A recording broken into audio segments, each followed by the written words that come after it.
Olá pessoal, tudo bem com vocês? Nesta nossa aula vamos tratar de um assunto bem interessante, onde ele envolve o ângulos notáveis e como que a gente faz para utilizar esses ângulos na resolução de duas atividades que eu coloquei para vocês aqui, tá bom? Então, inicialmente vejamos o seguinte, eu tenho aqui à minha direita a nossa tabelinha de ângulos notáveis, onde esses ângulos notáveis são os ângulos de 30, 45 e 60 graus. Por que de repente eles são chamados de notáveis? Pelo motivo de que esses valores de seno, cosseno e tangente, você tem a obrigação de saber quais são, mas somente em relação a esses três ângulos, perfeito? Beleza. Sendo assim, como é que a gente faz então para montar essa tabelinha? Deixa eu te mostrar aqui um jeito bem prático, bem bacana de montá-la. Reparem, aqui você faz essa tabela, tá, inicialmente, onde eu tenho 30, 45 e 60 em relação aos ângulos, e seno, cosseno e tangente em relação às razões trigonométricas. A gente inicia sempre pelo seno, olha só.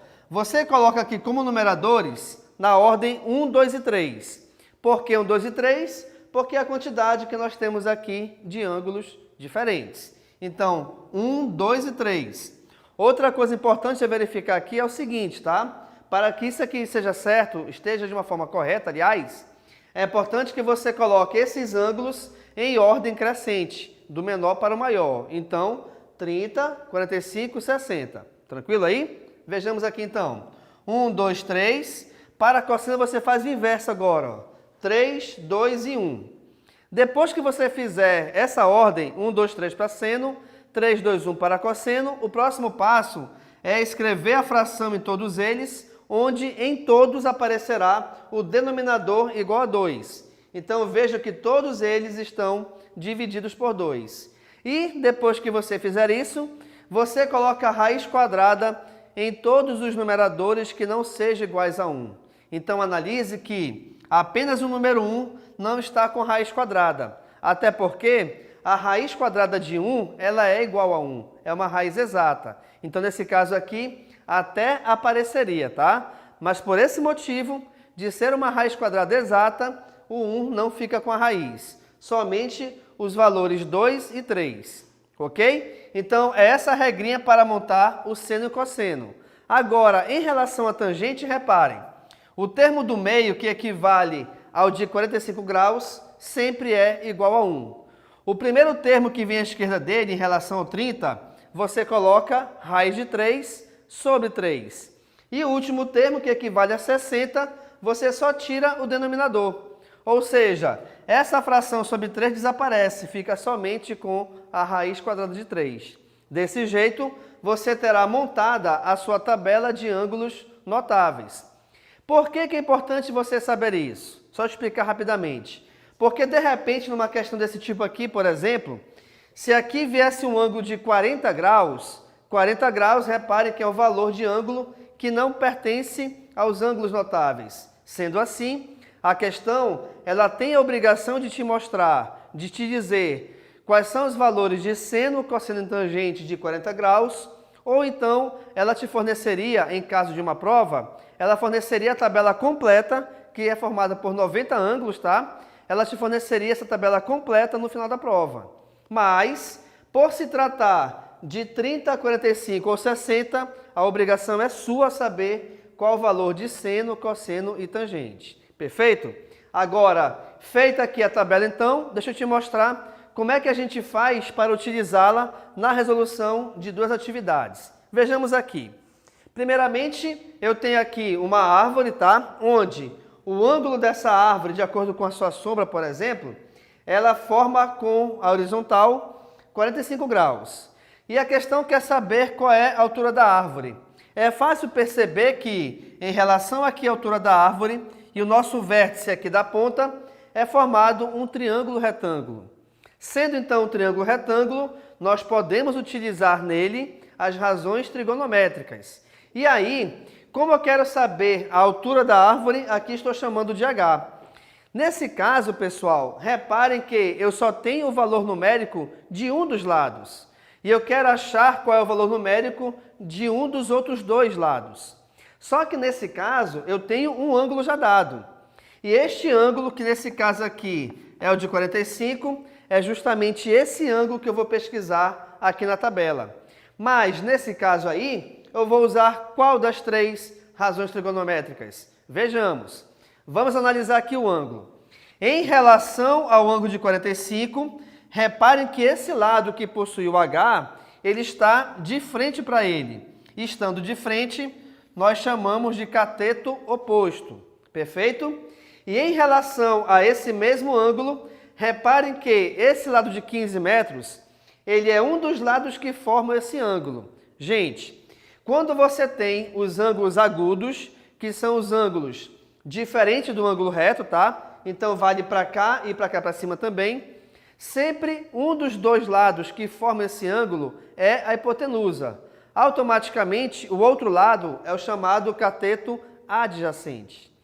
Então, olha só, a hipotenusa vai ser esse lado aqui, por quê? Porque é o lado que está sempre em frente ao ângulo de 90 graus. Automaticamente, esses dois lados, reparem, que formam o ângulo de 45 graus, eu tenho um sendo a hipotenusa e o outro sendo o cateto adjacente, tá? Que eu vou chamar aqui de CA. E aí eu tenho, então, os valores de CO, que é o cateto oposto, e o de CA, que é o cateto adjacente. E a relação que envolve cateto oposto e cateto adjacente é justamente a tangente. Então, aqui eu vou trabalhar com a tangente de 45 graus. Onde essa tangente é determinada pela razão entre o cateto oposto e o cateto adjacente. Neste caso aqui, neste exemplo, em relação ao ângulo de 45 graus. Perfeito? Vejamos então. De acordo com a nossa tabelinha, a tangente de 45, olha lá, é igual a 1. Então está localizada bem aqui, ó. Ela é igual a 1. Então eu vou colocar 1 igual a... Em relação a esse ângulo, o cateto oposto, olha só, é o H, que é o valor da letra que nós queremos achar a resposta, ou o valor numérico. E em relação aos mesmos 45 graus, o cateto adjacente é igual a 15. Então eu tenho que 1 é igual a H sobre 15. Como eu quero achar o valor do H, pessoal, embora não apareça, saibamos que aqui embaixo tem o número 1, tá? E aí basta resolver a multiplicação em diagonal. De preferência, começando sempre pela letra. Logo teremos aqui H vezes 1 é H igual a 15 vezes 1, que é igual a 15. Sendo assim, a altura dessa árvore, ela equivale a 15 metros, que é a resposta que estamos procurando, ok? Então verifiquem que, aí nesse exemplo, nós utilizamos uma das razões trigonométricas da tabela de ângulos notáveis para achar o resultado da questão. Perfeito? Vejamos aqui no segundo exemplo, então. Olha só. Eu tenho aqui uma criança, onde essa criança tem 1 metro. E ela olha aqui na ponta do prédio, onde o ângulo formado pelo olho da criança e a altura do prédio, a ponta bem aqui em cima, forma 60 graus. E a questão quer saber, de repente, qual é a altura do prédio? Vejamos aqui nesse caso. Então, reparem que, em relação à criança e o prédio, de acordo com os dois lados que formam esse ângulo, nós temos aqui um triângulo retângulo. Até porque, se essa linha horizontal, aqui no caso, ela é paralela à base do prédio, então forma um ângulo de 90 graus. Perfeito? Então, nesse caso, o que acontece?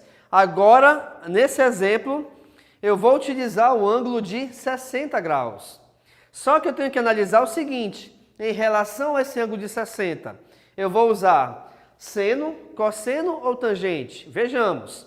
Em relação a 60 graus, a altura está em frente a ele. Logo, essa altura representa o cateto oposto.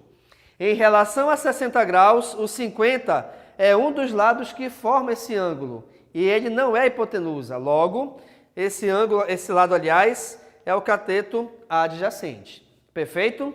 Sendo assim, vejamos.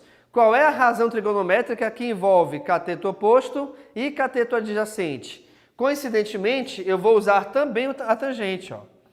Então, tangente de 60 graus é igual ao cateto oposto sobre o cateto adjacente. Nesse caso, a tangente de 60, pelo fato de 60 ser um dos ângulos notáveis, temos que pesquisar aqui na tabela. Então vamos lá, ó. Tangente de 60, opa, equivale a raiz quadrada de 3. Então teremos raiz quadrada de 3 igual. O cateto oposto nesse caso é o H. E o cateto adjacente nesse caso é o 50, tá? Então nós teremos raiz de 3 igual a H sobre 50. Sabendo que aqui nesse valor que está sozinho, embora não apareça, nós temos o denominador igual a 1. Em seguida, vamos resolver a multiplicação em diagonal, belezinha? Então veja só, H vezes 1 é H, e 50 vezes raiz de 3 é 50 raiz quadrada de 3. Não se esqueçam que, quando a gente multiplica um número inteiro ou natural por uma raiz, eles não se misturam, tá? Então, 50 vezes a raiz quadrada de 3 é 50 raiz quadrada de 3. Só que, detalhe, esse valor aqui, pessoal, é o do H, que é essa partezinha aqui. Como a questão quer saber a altura do prédio, opa, a altura do prédio ainda tem um método de diferença em relação à criança. Então, muito cuidado quando você tiver esse tipo de questão, tá? Porque geralmente ele vai dar uma diferençazinha em relação à altura total do prédio. Então teremos, portanto, o H, que a altura vai ser 50 raiz de 3 mais 1. Aí tu pergunta, mas professor, peraí, eu posso colocar 50 raiz de 3 mais 1 como sendo 51? Não, não pode. Por que não pode? Porque aqui eu tenho uma adição de um número irracional com um número inteiro, natural, tanto faz, tá? O 1 tem as duas classificações. Você não pode somar de forma direta um número que tenha raiz com um número que não tenha raiz. Por esse motivo, então, a altura será equivalente a esta soma, 50 raiz de 3 mais 1. É importante que você, então, verifique e entenda essa partezinha da soma, tá? Do resultado final, até porque você pode se deparar futuramente com outras questões cujos resultados serão parecidos com esses aqui, com esse aqui. Tá legal, pessoal? Então, nesta nossa aula, nós trabalhamos os ângulos notáveis e a utilização dessa tabela que eu te mostrei como é que faz na resolução de duas atividades diferentes, ok? Sendo assim, então, muito obrigado e tchau!